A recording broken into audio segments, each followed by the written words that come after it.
विसरू नका शहीरांना ज्यांनी दिले देशाचे प्राण. तिरंगा आहे आपली शान आणि सैनिक शक्ती त्यांची जाण. सूर्यप्रमाणे तेज दिसणारे व्यासपीठ, चंद्रप्रमाणे शीतल छाया देणारे शिक्षक आणि चांदण्याप्रमाणे चमकणारा माझ देशबांधवांना सर्वांना माझा नमस्कार.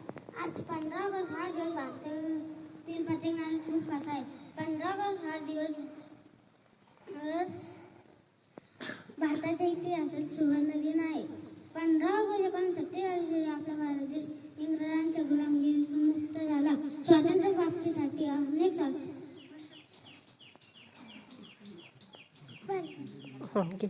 विसरू नका शहीरांना ज्यांनी दिले देशाचे प्राण. विसरू नका शहीरांना ज्यांनी दिले देशाचे प्राण. तिरंगा आहे आपली शान आणि सैनिक शक्ती त्यांची जाण. सूर्याप्रमाणे तेज दिसणारे व्यासपीठ, चंद्राप्रमाणे शीतल छाया देणारे शिक्षक आणि चांदण्याप्रमाणे चमकणारे देशांना सर्वांना माझा नमस्कार.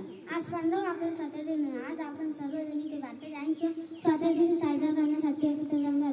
सर्वप्रथम सर्वांना भारतीय स्वातंत्र्य दिनाच्या खूप खूप शुभेच्छा. आज 15 ऑगस्ट हा दिवस भारतातील प्रत्येकाला खूप खास आहे. 15 ऑगस्ट 1947 रोजी आपला भारत देश इंग्रजांच्या गुलामगिरीमुक्त झाला. हा दिवस भारताच्या इतिहासात सुवर्ण दिन आहे. मित्रांनो, इंग्रज भारतावर खूप अत्याचार